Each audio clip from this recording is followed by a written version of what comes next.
Good morning. I really want to come on and just sing and dance sometimes, but I don't want to do that because I don't think it's going to be too pretty. I grew up pretty much being told my voice sucks, which is fine because I tried to play the baritone because my cousin Craig played, and I found out I was absolutely tone deaf. I didn't make sixth grade chorus. I think I was the only person not to. And I went to like quite a larger school back in the States. There was a few hundred people in my grade. So I'm trying not to sing, but I love to sing. I did swap from the baritone to the clarinet because each note is different. And I did kind of excel at that. So there's always ways around things, but I don't believe coming on here live and illustrating how much I can't sing would be beneficial to my business, to your ears, or to anything like that. So I'm really trying not to, but my good mornings are essentially how I get to sing a little bit. So apologies, but sorry, not sorry. Take me or leave me. So Wednesday. These weeks, are they feeling longer to you? Are they feeling shorter? Are you getting shit done? What's your take? Please pop a comment below. Let me know. So today I want to talk about self-discovery, how that leads to self-care, and then how that leads to self-love. You know me. Self-discovery is really important, and the whole, I guess people usually start to do this self-discovery journey and they don't know it. And it's usually when you go through the phases. So you know how I used to talk about the weight loss phases, and now I've kind of swapped it to the mindset phases. But essentially, you're not being mindful at all. You're gaining weight. You're just in cruise mode and you don't have any goals set. So you're just kind of living and living and living, and then you realize one day, shit, my pants don't fit. I don't have the energy like I used to. I actually don't want to see my friends. And you feel down. You've lost yourself a little bit. The second phase is like the loss phase. Like it's time to lose some weight. It's time to mindfully be more consistent about what you choose, so healthier choices.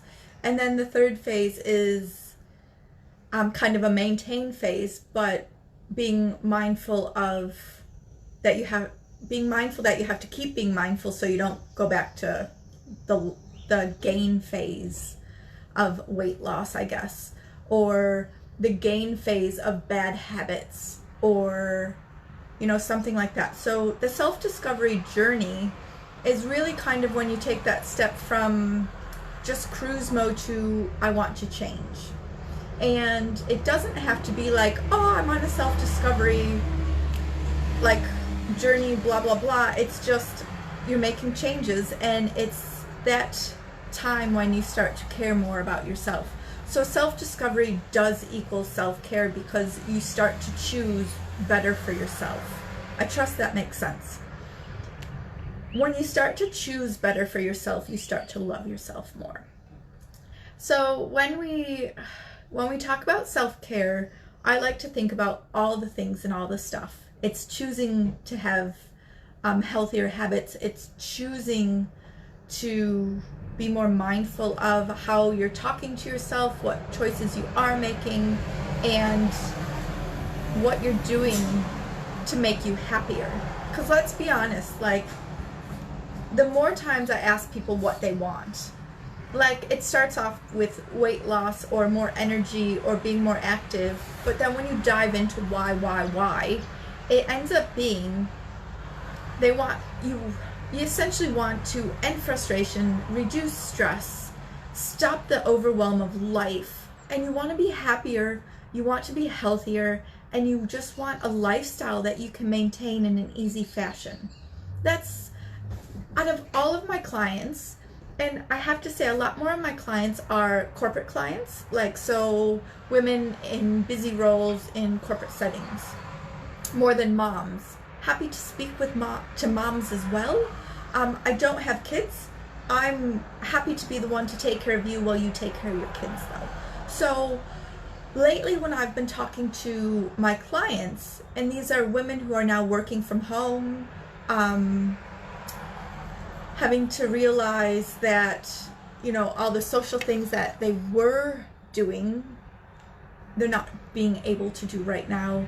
And it kind of is being really mindful of how social someone is. So how social have you been? Are you?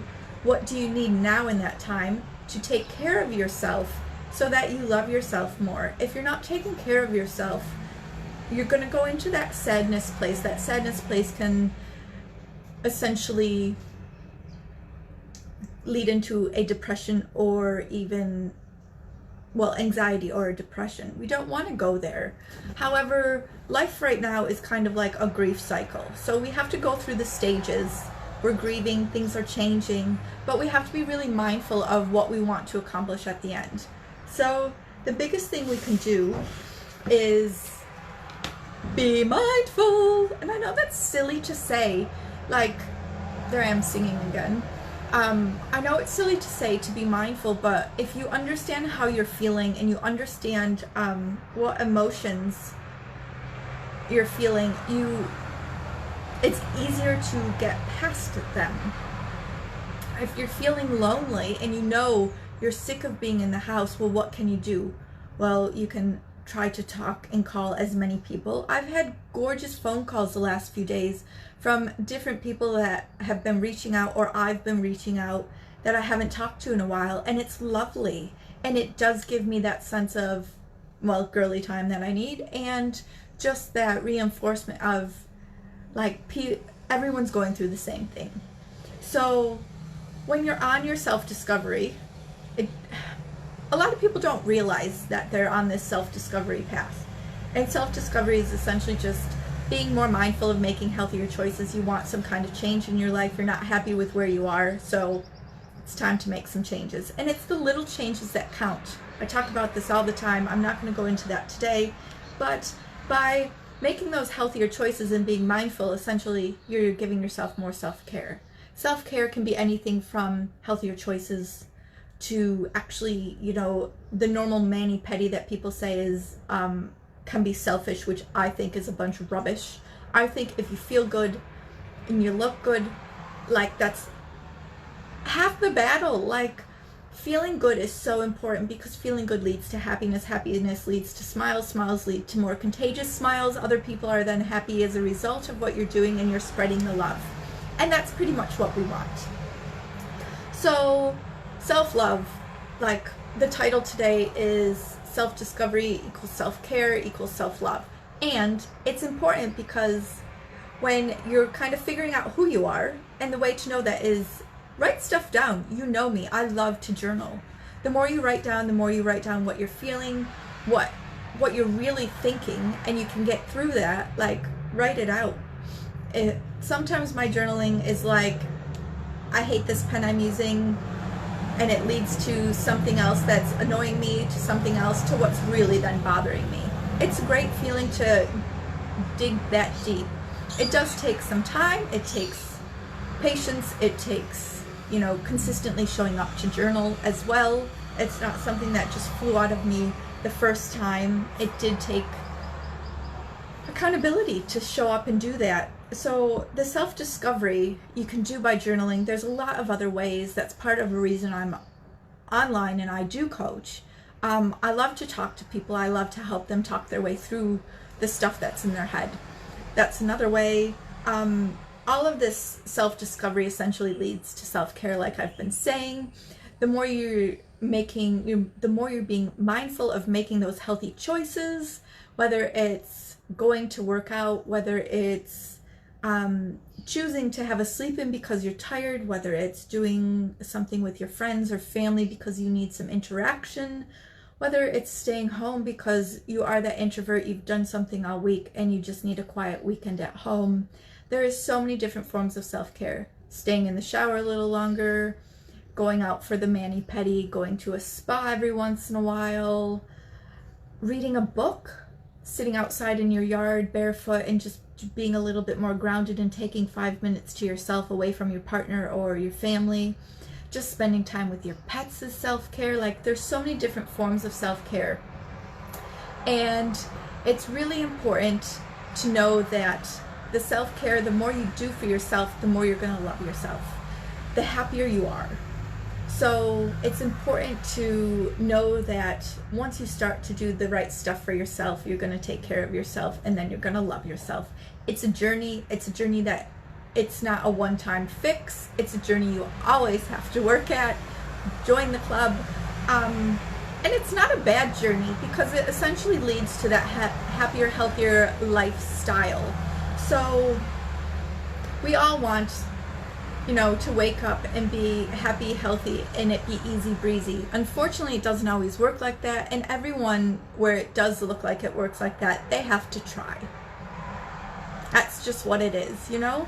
So it's time, and now's the perfect time. Here's Ruby.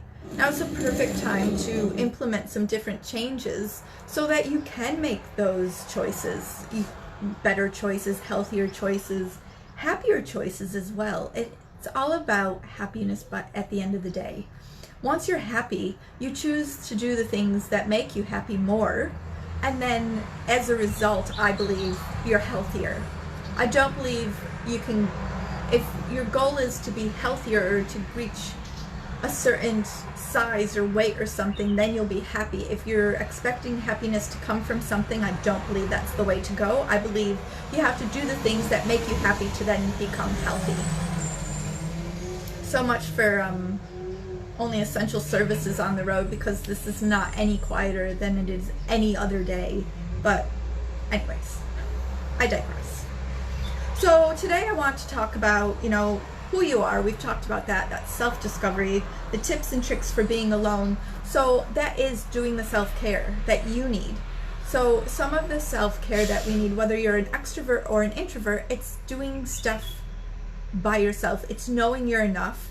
It's taking on board what people say, and it's being mindful of how people want to help you. So what people are saying that you should do, could do, blah, blah, blah. But then ultimately knowing, trusting your gut and saying, I'll take that on board. I believe some of that's true, but it's actually this. So I'm going to go with this. Trust your gut. It works. Learn to be an observer as well. It's to be okay being alone. It's like, you know, sitting and people watching, just watching the world go round. So learning that trick of observing and not necessarily having to be in it. So being able to be quiet, being able to be, you know, in the room and just appreciate what's around you. You know, before you go to bed, do your grateful exercises. What are you grateful for? 5 things. Stuff like that. It's really good ways to appreciate what's around you, and it helps to be okay being alone. Now, I know at this point in time, a lot of people are there are a lot of people who live alone, who usually have work and social stuff to keep themselves busy, and then they love their alone time, where now they're spending a lot more time alone. So it's really about reaching out to those people and making sure that they still have all that social interaction that they need. Video, phone call, text messages, sending funny memes, not talking about Corona. Like, it's in the back of all my messaging, but I'm trying not to talk about it every day, because we don't need that. I don't need that. So I want to be mindful. Being creative. What can you do to be creative? What projects can you do around the house? I was talking to a client yesterday. I had a client call last night, and she was telling me how much she hates her kitchen. Fair call. Some people just don't like it. They, you know, everyone wants a kitchen renovation. And we pretty much spoke about, and she decided for herself through our chat what she can do to essentially make her kitchen space a better space for her. So She has an older kitchen, really kind of narrow cupboards. Like the sink pretty much is the width of the counter space, and she doesn't like it. She did have quite a bit of clutter. There's no room for everything in the cupboards. And what she decided she was doing while she was on the phone, like we were on Zoom together, having our little chat, and what she decided to do while we were on Zoom is, you know, pick up stuff and say, is this necessary on the counter? If it wasn't, she did the whole toss it out, try to sell it, and put it somewhere else. Now, in one of her kids' closets, she had some extra room, but it was kind of like she was trying to keep her kids' rooms, their space. Fair call. But for right now, she needs a space that she likes in her kitchen. So she's changing up the rules in the house to make it better for everyone, because she knows if she's happier in the kitchen and there's more space on the counter, and if she can keep counters clean where no stuff is going to be on the counters anymore, it's worth taking up that little space in the wardrobe. Easy peasy. Her kids are there, I think it was every other week, she was saying, so she shares custody, and that's why she wants to give her kids their space. But for now, she started to have a chat with them. She told them she was going to have a chat with them. We were all kind of on Zoom together. And if it's beneficial to mom, it's beneficial to the kids. So today I think she was going to spend a lot of time fully like going through the kitchen and pretty much decluttering it, so it's a space she can go in. And although it's not going to be perfect, and she knows it's not going to be perfect, she's accepted it's never going to be perfect for her right now, but she's going to make it as perfect as she can at this time. Boom. That's a win. It's small, it's imperfectly perfect, and it's going to help like get through this time. And because she's done that, that's figuring out who she is, what she needs, self-discovery, taking care of it, self-care, which in turn she's happier because she's loving what she's decided to do. Her kids are going to be more, they're going to be happier as well. It's a flow-on effect, spreading the love. So that's what this is all about. It's important to take the time to be mindful that little changes mean massive change.